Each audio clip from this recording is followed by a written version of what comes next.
To dismantle the Department of Education or any department that's federally funded, okay, you need Congress approval. Okay, key point, mic drop. People think that Trump is just going to come in as this big dictator and just like take over everything. The way that America works, whether it's Donald Trump in office, whether it's Ronald Reagan in office, whether it's Joe Biden or Barack Obama in office, you need Congress to approve, okay? You can't just go to war. You can't just dismantle a whole department in our federal agency. You just can't do that, right? Welcome back to Coffee Talk and Common Sense. I'm so excited you're back. Now, I have a lot to unpack today, and it's mainly about the Department of Education because I think there's a lot of misconceptions about what's happening right now, and we're just going to break it down, and I'm not going to bore you with all the history, but we are going to go over a lot of things. But before then, I have a couple things to talk about that people wanted me to touch on. First of all, how's everybody feeling? I feel like we've been hearing in the news that like Thanksgiving dinner, the prices are down, all the things are happening, but they're still talking about Donald Trump as if he's this big dictator. And I just don't understand what's been happening with this mainstream media. I never understand what happens in the mainstream media, but like, look, here we are in 2025 and people are just going crazy. And I feel like we say that a lot, like every year, especially every election cycle. And I still consider this like an election year because this is guys, pause. This is Donald Trump's 10th month in office. Okay. I think it's on month 11 now. I can't even keep track. It's such a short amount of time, yet it feels like so long. Like, I've been getting comments back and forth, back every day about the same things. And I'm like, can we all just take a breath? Can we all just take a breath? And, it's easy to, look, it's easy for me to say as like a Republican, but like, not for anything. If Joe Biden was in office, listen, I remember when he was in office. You know what I had to do? Sit down and shut the fuck up.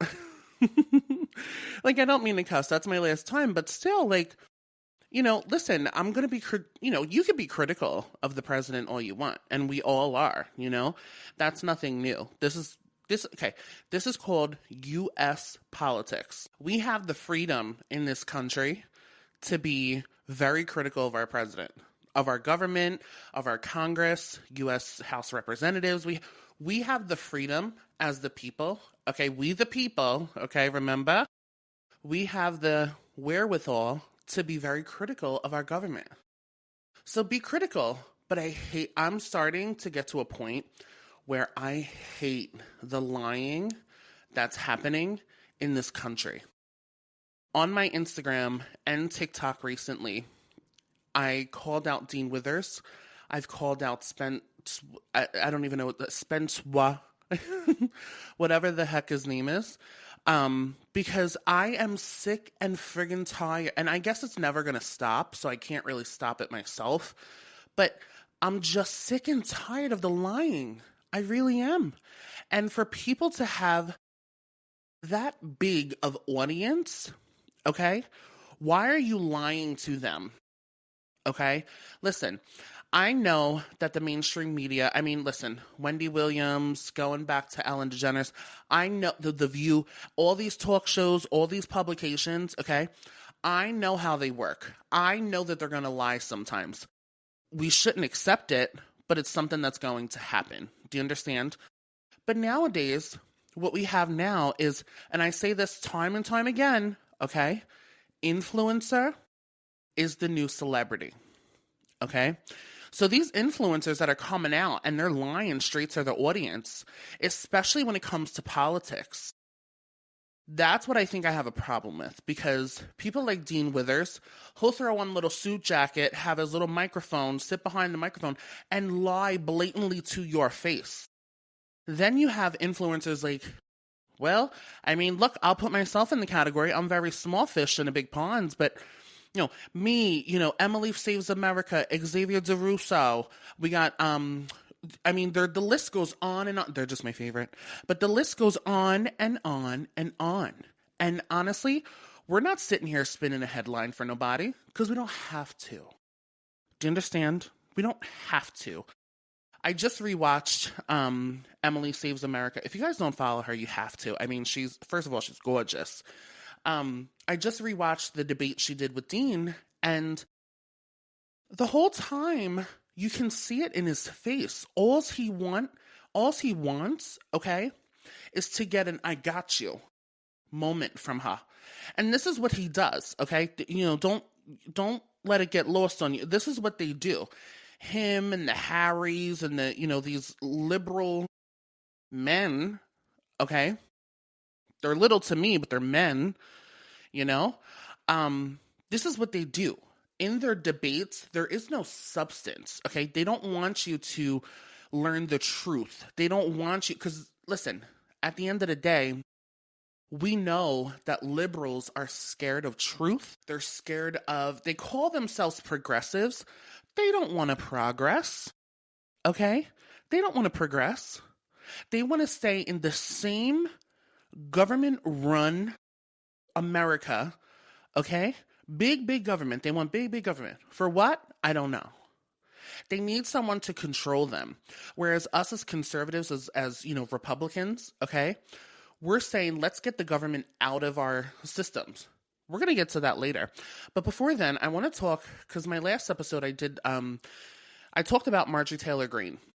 Well, we learn now that she resigned from Congress, okay? Her last day is in January. I think there's an ulterior motive here. I think she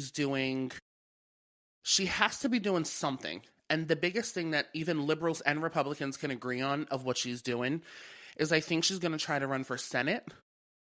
I don't know if she'll try to run for president. I think that's a little bit of a far reach. Well, maybe not. I don't know. But, you know, I feel like she's running for some kind of public office that she couldn't do with the current, you know, her current seat in Congress, right? I don't think it has anything to do with the Trump bullying. I mean, she's a strong enough woman. I mean, I don't think it has anything with Trump, quote unquote, okay, bullying her. I think it really has something to do with what she has coming up, you know, within her own career path. But I thought that was a little weird. I thought that was a little weird timing, you know? I thought it makes it seem that President Trump can, you know, again, quote unquote, bully somebody out of office, but that's not how that goes, especially not for us, you know, and by us, I mean Republicans, you know, listen, we can agree to disagree all the time. It's the Liberal Party, the Democrat Party that would, you know, step out of their comfort zone, or I guess, well, no, they're going right back into their comfort zone because they're going to stay right in the state they want to stay. What am I talking about? Now, another hot topic. Let me tell you something. I got a lot of comments about this one. Mamdani meeting President Trump at the White House. Mamdani. I never know how to say his name, and I don't need to say his name. I don't live in New York. Now, listen to me. Do you think President Trump is dumb? The answer would be no. Okay? He knows as well as I know to keep your enemies closer. Okay? Don't get me wrong. If there's one thing liberals, Republicans, everybody in the middle and the right, the far left, the far right, you can definitely tell me that President Trump, that's a tough, smart cookie right there, okay? No matter if you hate his policies, his bills, his executive orders, anything, his, ideology, I don't care what you hate about him. You cannot call that man stupid. And I say that to say, of course they had a good meeting because Trump cracked that whip, okay? Now, none of us were in the Oval Office when they were meeting, but let me tell you something. I know exactly how that meeting went. Mamdani came in, me knowing it all. Mamdani came in, okay? Guns a-blazing over here, showing his muscles. Gotta show the big man, gotta show the big orange man. Let me tell you, Trump said, sit down. Now, what are you talking about? What are you talking about? Sat there like a wise guy, Trump did, okay? Remember The Sopranos? He sat right there Like, no, not Bobby Bacala. He was, he ended up being a rat. But like Tony Soprano, he'll sit there, he'll listen to you, and then he'll just smack the living hell out of you. And you know what? I think what Trump did, he's playing his cards right. I really do. I really think he is. But listen, even with all that, joking aside, this is good on a bipartisan front. Like, this is really good for bipartisanship, okay? Like, we know when Trump is out of the White House, okay, he's going back to either Florida or New York, or both, okay? So, yeah, he has to get along with Mamdani, okay? He is the mayor-elect. Do I think that it was good for them to find similarities rather than differences, right away? Absolutely. But if you think about it, Mamdani needs Trump more than Trump needs Mamdani. You know what I'm saying? So, yeah, he came in. I can almost guarantee Mamdani came in there and he was just, oh, let me show my muscles. Here's the gun show over here. How you doing? And then, Trump sat him down like a little fucking boy. Okay? A little boy. And honestly, if you really think about it, when it comes to affordability, when it comes to housing, when it comes to the housing market, when it comes to free markets, socialism doesn't really deliver that. So it's easy for a Republican, a, capitalist, it's easy for someone like that to make a socialist look dumb, especially in the biggest economy in the world, okay? The most prosperous country we've ever seen. And I don't like when people say this, but I get it when they say the American experiment, okay? Because, yeah, like this is the American experiment. It honestly is. Like, there's no other country that does things like we do. They might have bits and pieces, but don't nobody do it like America, okay? I have to say it in layman's terms because there's nobody that does it like America, okay? Believe me, okay? And you can say whatever you want about America, okay, but no one does it like us. The amount of freedom that we have is insane, okay? Insane. And I feel like people take that for granted every single day because if you go, and I say this all the time, if you go to a North Korea, if you go to a Russia, if you go to a China, if you go to these places, you're not going to be free. You are a byproduct of the government, okay? Which brings me right into our biggest topic of the day, which is Department of Education. Okay, so I want to give you like a quick history. If you don't know the history of the Department of Education, I want to give you like a quick overview of why the Department of Education even exists. Okay, so if you look at any source, I need a sip of coffee. I got my peppermint mocha, delish. If you look at any source, okay, that tells you what the Department of Education is there for, it's to support and improve the American education system. Now, I don't care if you're a liberal, if you're a Republican, if you are far left, far right, in the middle. Can you tell me that the Department of Education is there to support and improve the American education system? All right, let's move along. So, also in my findings, okay, it's not to run schools or control what people study. Now, here's the thing.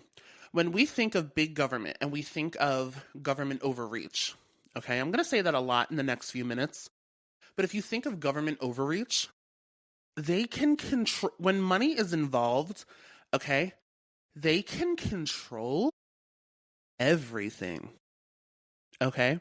And even taken into these places like the North Koreas, the Chinas, when you see communist countries, okay, socialist countries, and the government's all over you, they control you.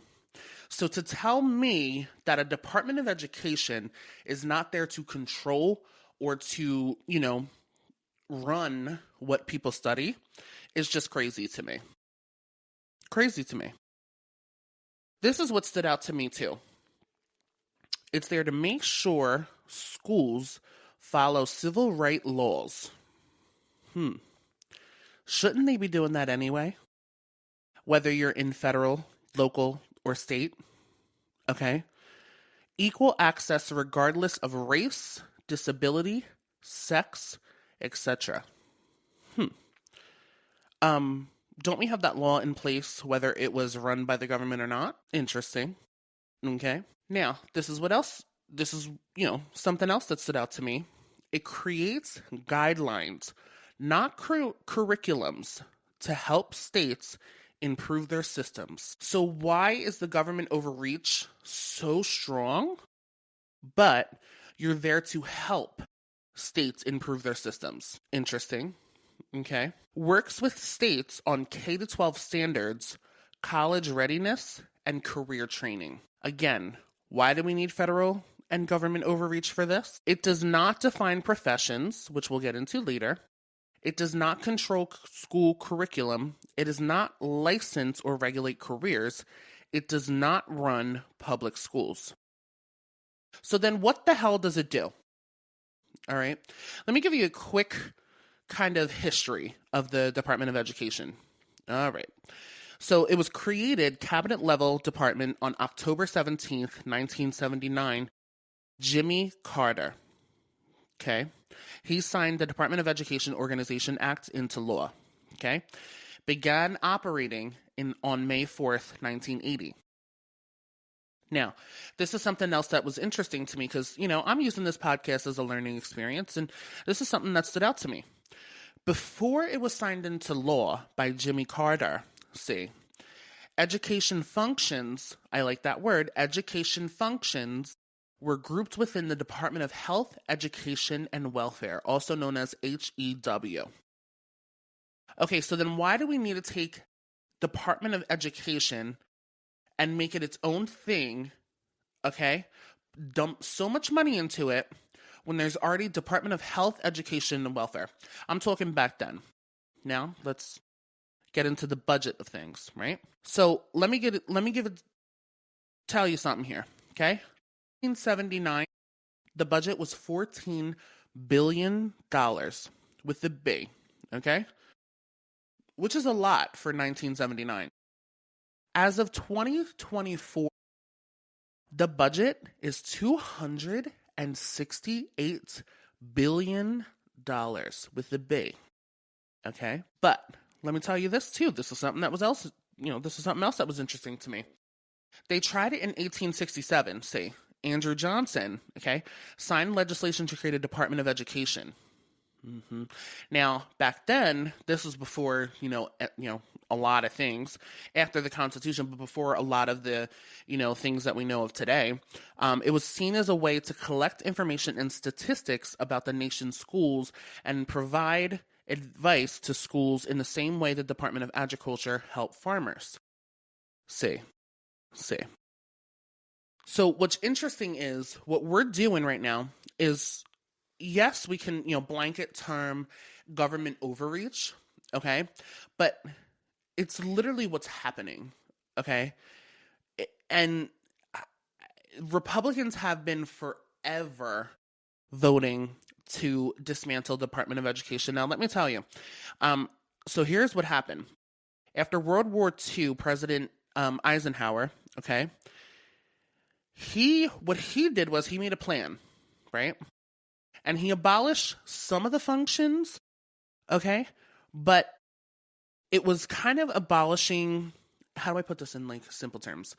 Abolishing some of the functions that the DHEW was, okay? Department of Health, Education, and Welfare. So now we're transferring some of the powers and some of the regulations from the DHEW to the Department of Education. So now we just have so many departments. Now we're just funding things that we're just funding for no reason, right? But you're going to tell me it wasn't government overreach and it wasn't to control. Yeah, I know. I do. So here we are. So now we're in 1980, right? The Republican Party under Ronald Reagan, he pretty much ran his campaign on dismantling, eliminating the Department of Education. But then in 1980, we had a Democratic House of Representatives, so it never passed. Of course it didn't, because, we're going through the same thing. You see this political cycle that we're going through, that even before Donald Trump is still a cycle? Now, in 1984, they tried again with George H.W. Bush. They tried to dismantle, they tried to, eliminate altogether. Didn't happen, right? Well, now Newt Gingrich, comes into the picture in 1994. Now, this is where the Republicans took control of the houses and the Congress, okay? Now, the control and the federal spending went crazy, okay? That's something to remember for later, too. In 2000, okay, the Republican Liberty Caucus, here we go, they passed a resolution to seek to abolish Department of Education. So here we are, 20 years later, okay? From 1980 when Ronald Reagan tried it, now we're 20 years later in the 2000s, okay? Now here George W. Bush goes, the son.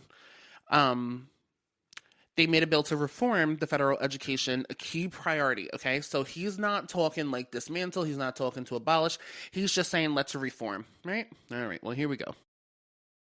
Now, what George W. Bush did, and I remember this very clearly because I was in, I think at this point I was in kindergarten or first grade, I remember the No Child Left Behind Act, right? So so what pretty much is happening right now we're in the 2000s, right? We're expanding the government overreach into different kind of levels. So now we have and there's many, and if you look this up, I mean, there's sources on sources on sources, but if you look this up, there's so many bills that kind of go into the Department of Education that we think are, that are a good thing to kind of like, oh, this is good, we're not dismantling, we're just growing. No, we're actually spending more money. For what? I just don't know. All right.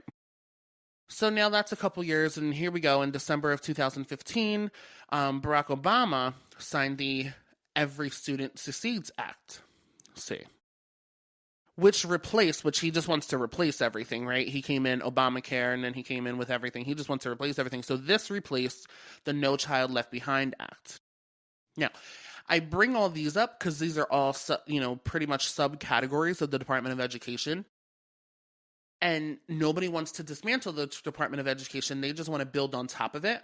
For what? I don't know. The department's 2023 budget was $274 billion, which included everything that it still includes to today.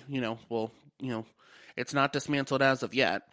The idea, the Pell Grants, the Title I, all the things, the children with disabilities, it included everything. But now we're at $274 billion. Okay, now we're just throwing money, we're burning money, it's just getting crazy. This is all government overreach. This is all Washington, micromanaged, I guess you could say. This is what it is. This is what it is. So this is all it is, government overreach. We could do this if we bring it back to the states, kind of like they did with the Department of Health, Education, and Welfare. See? But that's even government overreach, but at least it's all in one. And we're not separating everything and just making different budgets for everything. And then here we go. We have inflation and things in 2025 that we can't keep up with because everybody wants to, dismantle Donald Trump's presidency. Okay. So now we're in 2025. And I kind of sped this up because it's like a long history, but I want to give you the key points. So in March of 2025, President Trump signed an executive order which would begin dismantling the Department of Education, seeking to fulfill decades of conservative ambition to eliminate the agency, but raising new questions for public schools and parents. That's something to put a pin in because we're going to talk about that later. On March 3rd of 2025, Linda McMahon, she's kind of the head of the Department of Education, but she was sworn into the nation's 13th Secretary of Education. So, here's Trump, right? He wants to sign her, or he wants to, swear her in as the Secretary of Education because he knows coming into office that he wants to dismantle the Department of Education, no matter how that looks like, no matter what that looks like. And he literally said he didn't want her to lose her job. So there's that. That's typical Donald J. Trump. So now we're at March 11th of 2025, 7 weeks after Donald Trump's second term began. The Department of Government Efficiency, so DOGE, announced it would be firing half of the Department of Education workforce. right? Because now we have a whole workforce. We have people that are just getting paid for pretty much nothing. Because again, I just don't understand why we have a whole department of things for education that can be given back to the states. Now, that's kind of like the brief overview of some key points of where we are to today, right? So think of the 1980 party of Ronald Reagan, okay, the Republican Party, trying to dismantle the whole Department of Education, okay, and he wasn't successful because he had a Democratic House. Well, now we have majority Republican. So we'll see what that looks like. We'll see what that looks like. Here's where I stand, right? A key note to kind of point out to you: to dismantle the Department of Education or any department that's federally funded, okay, you need Congress approval. Okay, key point, mic drop. Because people think that Trump is just going to come in as this big dictator and just like take over everything. Okay, the way that America works, whether it's Donald Trump in office, whether it's Ronald Reagan in office, whether it's Joe Biden or Barack Obama in office, you need Congress to approve. Okay, you can't just go to war. You can't just dismantle a whole department in our federal agency. Like, you just can't do that, right? But here the media is spinning to you that Donald Trump just wants to shut down everything. Okay? Here's the thing. Where I stand is I really agree with, I strongly agree, actually, with the Republican Party on this. Schools know, and we all went to school, right? We all went to school. The way that you're going to learn in Philadelphia is not the way you're probably going to learn it in like a Mississippi. And I'll tell you why. We need different, we all have different learning abilities, but we all have different, ways in which we're going to teach something, right? So my teacher in 5th grade, I had 2 teachers in 5th grade. I remember them very, very vividly because one went out on maternity leave and then one came in. They taught completely different ways, but I remember them having to read off a curriculum. They followed the curriculum, but it was different, right? It was different. And our kids these days, we got to teach them a little bit different now because now we have technology. We have a whole bunch of technology going on. And these kids, listen, TikTok is a thing. Their attention span is gone. Okay? So for me, I just don't think that, and I never thought this in any area of my life, I don't want the government to be all up in my business. Do you know what I mean? Like, I wasn't, me, okay? I was never on food stamps. I never collected a government check except for in the pandemic. I never had government-run welfare. I had health care. That's just me, and that's the way I think. Not for any reason in particular, but for me, I work hard for what I have, I have a full-time job. I, do this for a living, all the things. I don't want the government anywhere in my life. We have, now going back to a previous point, when it comes to the civil liberties and it comes to the civil rights, that's signed into law. That's our law. We don't need government run anything to drive that point home. It's already a law. So I just don't agree with having a whole department like this. Give it back to the states and it will make it so much easier. Okay? Pennsylvania and Kansas, okay? 2 completely different places.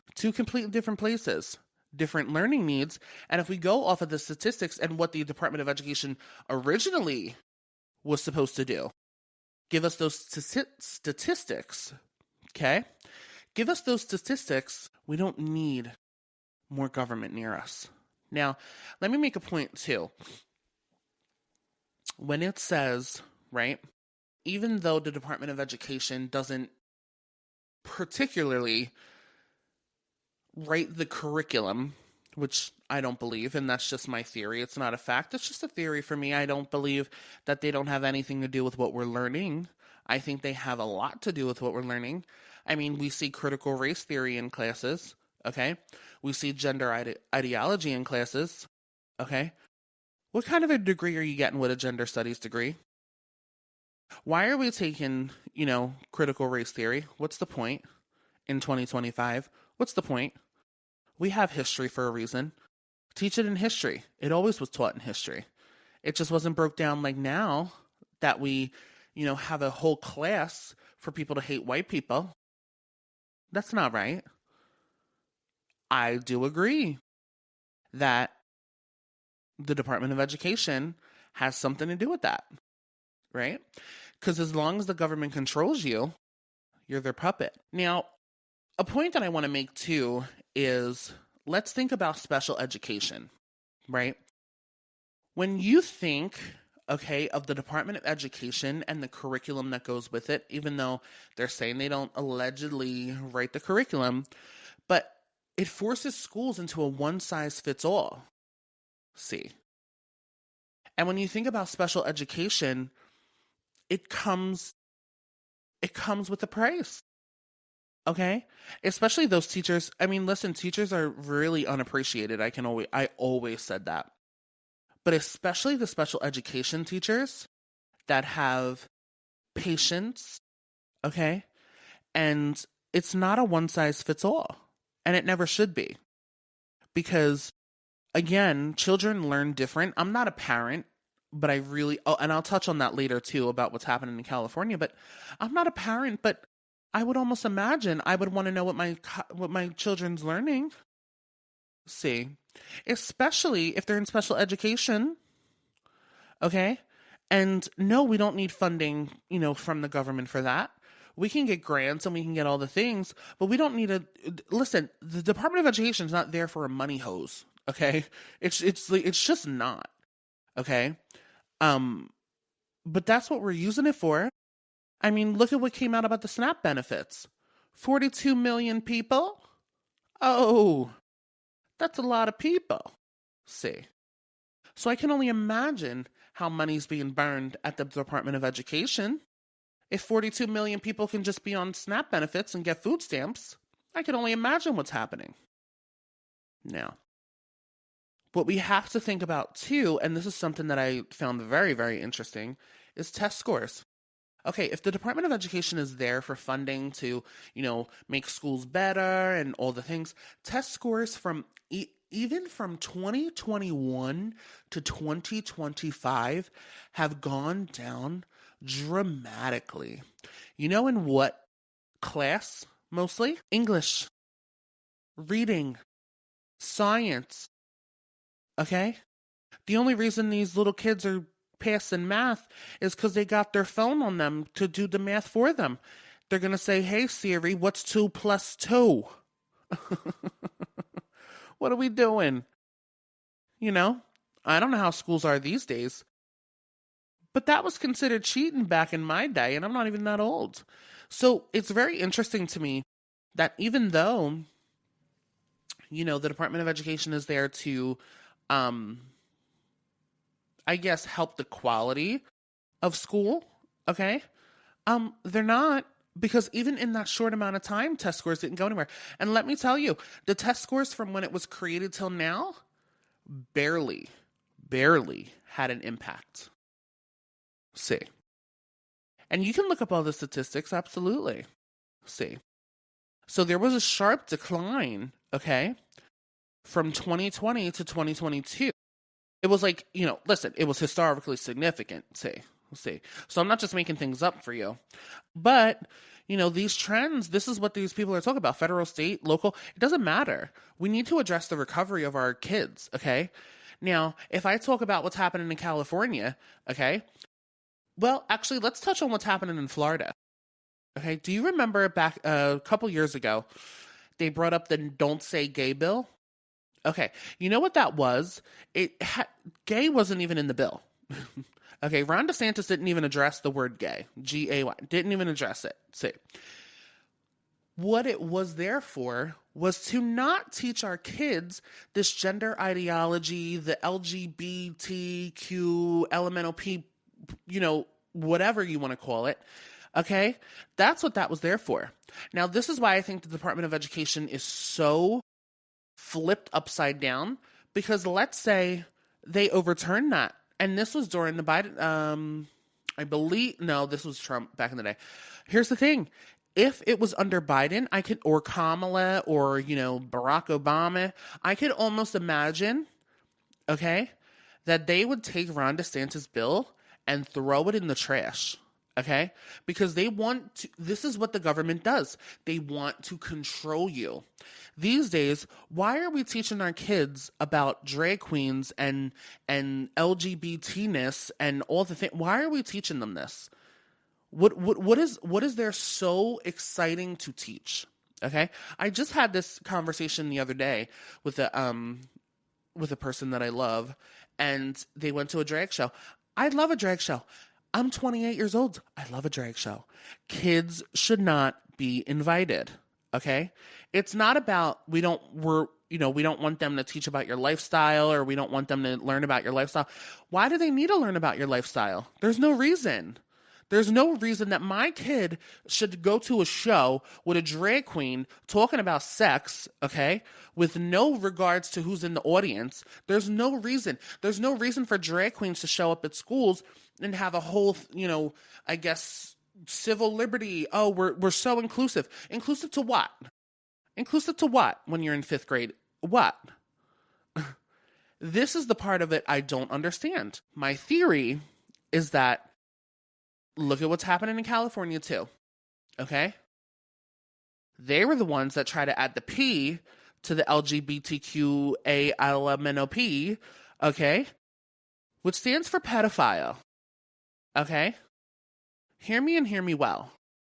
This is what's happening, okay? There's no denying it. And if we have a government run everything, well, they can sign that into law tomorrow, see? With the votes, of course, but they can sign that into law tomorrow and put it a part of the curriculum, even though they say they don't, allegedly. Listen, okay? I've seen things, okay? I don't need my kid, and I don't have kids, so parents, weigh in if you would like. I don't need my kid to go to school and see a Black Lives Matter or a pride flag in their classroom. Okay? I don't need that. I need them to learn algebra. I need them to learn science. I need them to learn social studies the right way, okay? I'm talking the real history, not the history that we made up. I need them to learn those things. I don't need them to go into the classroom and see a pride flag and ask, oh, what's that for? What? It's a distraction. It's a distraction. Now, even think of things like the NAACP. This is where we get into the civil rights of it all. See. Now, why do you think the NAACP would file a lawsuit challenging the dismantling of the Department of Education? Well, because then you cannot indoctrinate our kids. That's why. That's an easy conclusion to make. This is why I called my podcast Coffee Talk and Common Sense, because here's the common sense. The NAACP doesn't like that he will dismantle the Department of Education because we are dumping money into curriculums, into ideas, into ideologies that most likely lean to the left. And we know this. We're just not, hey, we're not talking about the thing. We're not talking about the actual issue at hand. Say, this is what schools do. They indoctrinate our kids. Why do you think that kids go into schools, and maybe I'm talking about college level now, or high school, and maybe they're not conservative because they don't know yet, right? They don't know, but they come out liberal AF. Okay? All right. This is why. Let's see. So for me, we touched on the students with disabilities a little bit, but the listen, there's certain subsidies that I think still should be there, okay? Students with disabilities, the federal protections of the IDEA Section 504, I absolutely think is necessary, but this is where we should still have a little bit of like a federal backbone, I guess. I don't know what to call it, but backup plan? I don't know. I still think there should be, a service for, oh, wait, there is a service for that. Department of Health and Human Service. Why can't we use that in our school? There's departments all over the place, and we're just spending money for what? I don't know. So like there are when you hear the media tell you that we're making America, dumber, we're taking food out of kids' mouths. First of all, free school lunches? That's not even a Department of Education. That's Department of Agriculture. What are we doing? But people don't know that. See. So I think that the students with disabilities and, the idea and all the things, I think that should come out of the DHHS. And I think we should have like one, department, let's just like do one department. I think that'll be nice. Instead of just throwing billions and billions and billions of dollars all over the place. This is why Doge was created. Now do you get it? Now, another hot topic was nurses not being labeled as a profession. Okay?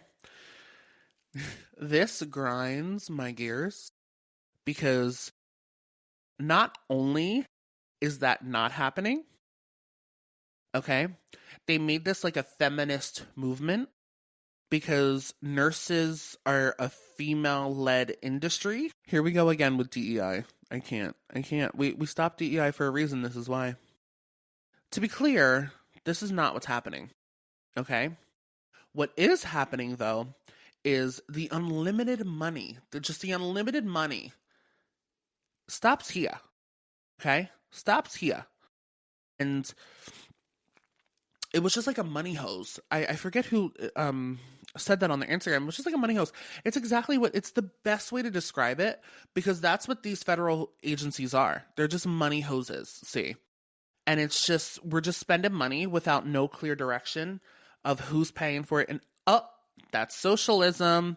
Here we go, people. Wake up. All right. So here's the thing. I'm going to break it down because I didn't go to college, so like I can't, this is just all like brain rot for me. But what is the common sense about it?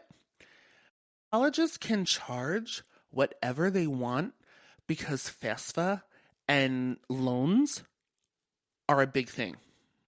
Over the years, okay, they took advantage of these things. Graduate programs, the government took advantage of these things. And colleges took advantage of these things. $120,000 class turned into a $150,000 class. $150,000 class turned into a $200,000 class because there was no cap.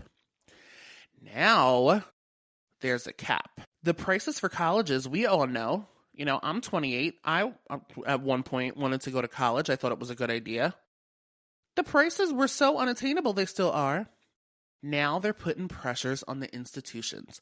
So when you take something and you say that it's not a profession, which is not happening, it means they can't charge as much for the graduate programs. Now, if you think of programs for RNs, CRNAs, NP, DNPs, they're professionals, okay?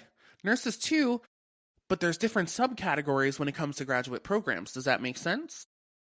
So it's only applying to graduate level degrees, okay? An RN with a bachelor's or an associate, that has nothing to do with you. See? Has nothing to do with you. Okay? So when you're dogging President Trump, it's just because you're hearing it in the media. You didn't come to your own conclusion, because if you did, you would know that has nothing to do with you, darling. Graduate level degrees, okay? Every profession now, everyone, lawyer, doctor, engineer, okay? These are all included in the capping of the federal funding. Do you understand? Does that make sense? So now we can cap it, okay? There was no cap before. It was just throwing money at everybody. See? So the media is spinning this federal or this profession thing. And of course it went into, the DEI route to say that women are not professionals. Okay? No, because everybody has a cap now. Do you think lawyers is a male-dominant field? All right, well, they have a cap. Do you think engineers is a man-dominant field? Okay, well, they have a cap too. Now everybody has a cap. All right? And that didn't make sense for me for a while. Cuz again, like I'm not like in that camp of like caring about that stuff, but there was people that left me comments and concerns, and I was like, I just, I'm going to do my research as best as I can, but I never knew there was no cap on them certain things. You understand? And it's crazy to know that there wasn't a cap because well, no, it's not that crazy because we'd love to spend money over here. We'd love to just give everybody money. Um and it's crazy for me. It's crazy for me because these days we need to be very selective of how we spend our money. Okay. And I'm talking personally, but I'm also talking from a federal level, from a state level, from a city level. Like our economy is going to boom Q1 and Q2 of 2026, but still. And boom, I'm talking like soar in a good way. Oh, every economist is saying it. Now, I asked you guys on my Instagram to leave me some messages, leave me some comments or concerns, questions.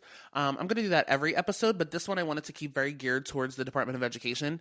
I don't know why I find it so interesting to talk about, but there's something about when you label the Department of Education on something, there's something, we all went to school and it affects all of our lives.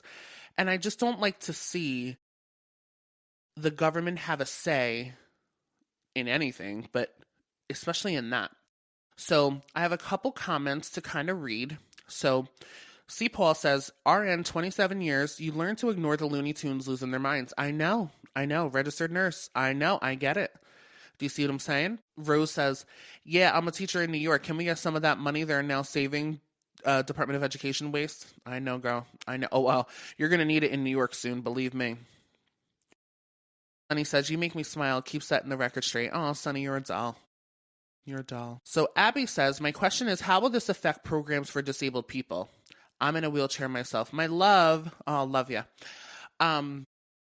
Like I said earlier, I think for this in particular, there's certain things that the federal government, okay, they're always going to have to fund.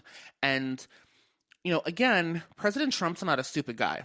See? So what I think is going to happen is it's going to go into a different bucket rather than being in the Department of Education bucket. Because again, the Department of Education is in so many buckets, yet it's its own department. For what? For what? And it hasn't made anybody... It hasn't made America great again. I mean, I'm sorry to say it like that, but it hasn't made America great. Okay? Our test scores are no better. Nothing is better. But particularly with disabled people, I think this should go into Department of Health and Human Services. Absolutely. Absolutely. Even in our schools. So I'm thinking President Trump will reallocate. That's what I'm kind of getting at, and that's what I'm kind of hearing. And that's what I kind of think should happen anyway. So, Abby, that's what I think is going on. I truly do. Kat says, give the power back to the parents, all for the DOE going away. Listen, me too, Kat. I'm telling you, give it back to the parents. If I was a parent, okay, you're not teaching my fifth grader. Fifth and sixth grade, I guess that's when... No, fifth grade was not when it started for me. You're not going to give me sex ed in fifth grade, okay? You're not giving my child sex... No. We're talking like seventh, eighth, okay? I'm not... the government, the state, the local, and nobody should have power over the parents. The parents should be the ultimate hearsay. Okay? All right, let's see. Landon says, you gave me the strength to come out to my family, and I admire you for that. Oh, thank you, Landon. Listen, I think, if there's one thing you take from this whole social media journey for me is I do what I want. I beat to my own drum. We have the ultimate freedom in America to do whatever the hell we want, okay? And I never had a proper coming out because I never had to. You see what I'm saying? I just never had to because I am who I am. You like it or you don't. And I never had to come out to somebody to make that official? Question mark? I never had to do that, but I'm glad. And I think if I teach anything in life is do what you want to do it how you want to do it without any questions asked, okay? I would say do what you want now and ask for forgiveness later, but in this particular instance, I'm not asking for forgiveness. I don't want forgiveness, because I am who I am, and it's going to stay that way. And I don't like to align myself with the LGBT community, but I am the G in LGBT, so I get it.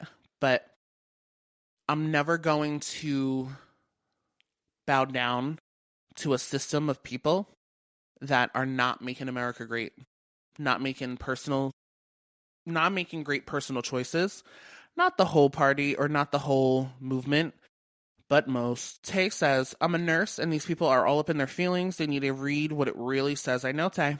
I know it, girl. That's what I just went over. I mean, again, with this whole thing, this was even a bigger topic than the Department of Education. Because of course, again, and I say this all the time, but President Trump is there to make people feel uncomfortable. Uncomfortable in the way of getting out of your comfort zone. So not letting the government to overreach everything, because they've been doing that for years, but coming up with a new system. Making America great again. You see how that happens? My teacher is telling me that we need the Department of Education, but I think otherwise. You don't need the Department of Education because we can give it back to the states. Okay? And the states can come up with curriculums and they can come up with certain things that the Department of Education shouldn't touch anyway. So no, you don't need the Department of Education, and we don't need to be government overreached at all. And, kind of like I said earlier in the episode, let's give it back to the states, man. All right, thank you guys so much for watching Coffee Talk and Common Sense, listening rather. Video content coming soon, but thank you guys so much for listening. I love you so much for listening. Thank you guys for tuning in. Make sure you subscribe to the show, rate, like, all the things, and I will see you guys in the next one. Have a great day, guys.